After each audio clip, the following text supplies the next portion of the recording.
Hello, welcome and good evening guys. Tech Bidyut চ্যানেলের আরেকটি নতুন ভিডিওতে তোমাদের স্বাগত জানাচ্ছি। গাইস, শীঘ্রই বাজারে আরেকটি নতুন মোবাইল লঞ্চিং হতে চলেছে। মোবাইলটির মডেল মোটরোলা H60 স্টাইলিশ। এই মোবাইলটি সম্বন্ধে আজকের আলোচনা থাকছে। মোবাইলটির ফিচার্স নিয়ে বিস্তারিত চুলছেড়া আলোচনা করব। তার আগে যদি গাইস চ্যানেলটি সাবস্ক্রাইব করার প্রয়োজন মনে হয় তাহলে চ্যানেলটি সাবস্ক্রাইব করে রাখো, কারণ যে কোনো নতুন নতুন টেক প্রোডাক্ট নিয়ে বিস্তারিত আলোচনা প্রতিদিন এই চ্যানেলেই আসতে থাকে। তো চলো গাইস, ভিডিওটি ফার্স্ট থেকে লাস্ট অবধি দেখতে থাকো। শুরু করছি আজকের চুলছেড়া বিশ্লেষণ। প্রথমে আলোচনা করব গাইস মোবাইলটির ডিসপ্লে এবং ডিজাইন নিয়ে। মোবাইলের ডিসপ্লেটি একটি 6.7 ইঞ্চির OLED ডিসপ্লে, যার display resolution 1220x2712 pixel, refresh rate 120 hertz. ব্যবহৃত হয়েছে 1 বিলিয়ন রং। আকৃতির অনুপাত 20.5:9। ডিসপ্লে পিপিআই ঘনত্ব 888 PPI. Screen to body ratio guys 89%। Display protection হিসেবে ব্যবহার করা হয়েছে Corning Gorilla glass 3। Display brightness 1400 nits. ডিসপ্লেটি বেজেললেস এবং পাঞ্চ হোল ডিসপ্লে।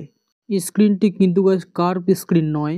মোবাইলের back panel guys vegan leather দ্বারা ফিনিশ করা হয়েছে, যার ফলে মোবাইলের ডিজাইনটি গাইস অসম লাগছে। মোবাইলটির ওজন গাইস 191 গ্রাম। মোবাইলটি দুটি কালারের সঙ্গে বাজারে আসতে চলেছে। প্রথমটি প্যান্টন জিব্রাল্টার সি এবং দ্বিতীয়টি প্যান্টন সার্ভ দ্য ওয়েভ। ডিসপ্লে নিয়ে আলোচনার পর এবার আসবো মোবাইলটির ক্যামেরা নিয়ে। পেছনের ক্যামেরাতে গাইস ডুয়েল ক্যামেরা রয়েছে। প্রধান ক্যামেরাটি 50 মেগাপিক্সেলের ওয়াইড অ্যাঙ্গেল ক্যামেরা, সাথে দ্বিতীয় ক্যামেরাটি 13 মেগাপিক্সেলের আলট্রা ওয়াইড ক্যামেরা। পেছনের ক্যামেরা ফিচার্স হিসেবে রয়েছে অটো ফোকাস, HDR, পেনোরামা ইত্যাদির মতো গুরুত্বপূর্ণ ফিচার্স। পিছনের ক্যামেরা দিয়ে 4K এবং 1080-তে ভিডিও রেকর্ডিং করা যাবে। সামনের ক্যামেরায় ব্যবহার করা হয়েছে 32 মেগাপিক্সেলের সেলফি ক্যামেরা। এটিও কিন্তু 4K এবং 1080-তে ভিডিও রেকর্ডিং করা যাবে। পেছনের ক্যামেরায় LED ফ্ল্যাশের ব্যবস্থা রয়েছে। ক্যামেরা নিয়ে আলোচনার পর এবার আসবো গাইস মোবাইলটির টেকনোলজি নিয়ে। মোবাইলটির operating system Android 15। Custom UI ব্যবহার করা হয়েছে হেলো ইউআই। মোবাইলটির প্রসেসর হিসেবে ব্যবহার করা হয়েছে কোয়ালকম স্ন্যাপড্রাগন 7 জেনারেশন 2। সিপিইউ হিসেবে ব্যবহার করা হয়েছে 2.4 GHz-এর অক্টা-কোরের সিপিইউ। জিপিইউ হিসেবে ব্যবহার করা হয়েছে অ্যাড্রেনো 710। মোবাইলটিতে জাভার পরিবর্তে ব্রাউজার ব্যবহার করা হয়েছে। মোবাইলটিতে র্যাম হিসেবে ব্যবহার করা হয়েছে 8/256 এবং 12/512 জিবির। পরবর্তীতে 8 জিবির র্যামকে 16 জিবি এবং 12 জিবির র্যামকে 24 জিবি পর্যন্ত বাড়ানো যাবে। মোবাইলটিতে এক্সট্রা মেমোরি কার্ড স্লট ব্যবহার করা যাবে। এবার কথা বলবো মোবাইলটির কানেক্টিভিটি নিয়ে। মোবাইলটি একটি 5G ভোল্টি ব্র্যান্ডের। একসাথে পাওয়া যাবে 3G এবং 4G কানেকশন। ওয়াইফাই হিসেবে রয়েছে ওয়াইফাই 6, রয়েছে ব্লুটুথ 5.4, হটস্পট এবং চার্জের জন্য রয়েছে USB Type-C 2.0। এবার আসবো মোবাইলটিতে এক্সট্রা ফিচার্স আর কী রয়েছে। রয়েছে GPS, ফিঙ্গারপ্রিন্ট সেন্সর। ফিঙ্গারপ্রিন্ট সেন্সরটি রয়েছে মোবাইলটির ডিসপ্লেতে। সাথে রয়েছে ফেস আনলক।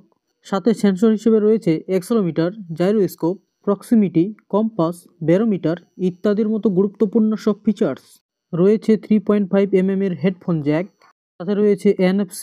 সাথে জল এবং ধুলোবালি প্রতিরোধী হিসেবে ব্যবহার করা হয়েছে IP68 প্রোটেক্টর, যা কিন্তু 30 মিনিট ধরে 1.5 মিটার জলের গভীরতায় থাকলেও কোনো জল প্রবেশ করবে না মোবাইলে, এবং ধুলোবালিও প্রবেশ করবে না।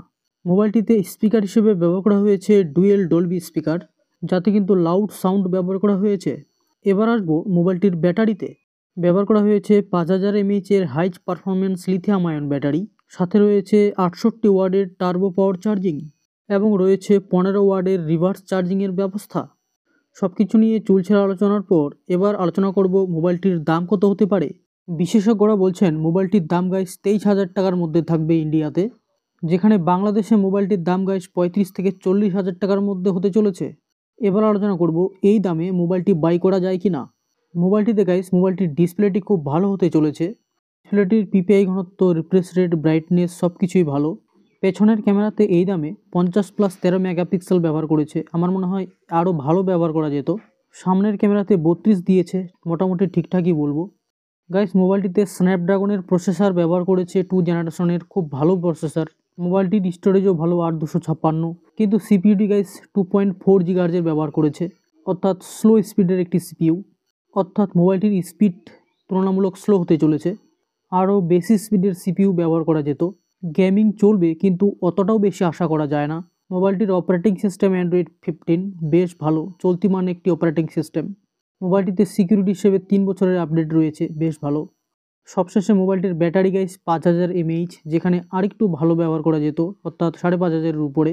অর্থাৎ মোবাইলটির ডিসপ্লে এবং ক্যামেরার দিক থেকে ভালো হতে চলেছে বলাই বাহুল্য। আরও অনেক মোবাইলই লঞ্চ হওয়ার বাকি রয়েছে, এগুলি আর কিছুদিনের মধ্যেই একে একে সব মোবাইল লঞ্চ হয়ে যাবে। তো তোমরা মোটামুটি আর 1 থেকে 2 সপ্তাহ ওয়েট করতে পারো। বাকি এই মোবাইলটি এপ্রিলের 15 তারিখে লঞ্চ হতে চলেছে ফ্লিপকার্টের উপরে। ডেসক্রিপশন বক্সে লিঙ্ক দেওয়া থাকবে, তোমরা চেক আউট করে নিও এবং ওয়েট করতে থাকো। ভিডিওটি তোমাদের কেমন লাগলো? ভালো লাগলে একটি লাইক এবং বন্ধুদের সঙ্গে একটি শেয়ার করে দিও বন্ধুদেরকে জানাতে। আজকে এ পর্যন্তই, দেখা হচ্ছে এর পরের কোনো টেক প্রোডাক্ট নিয়ে চুলছেড়া আলোচনাতে। ততক্ষণে tata, bye bye, take care, জয় হিন্দ এবং ভারত মাতা কি জয়।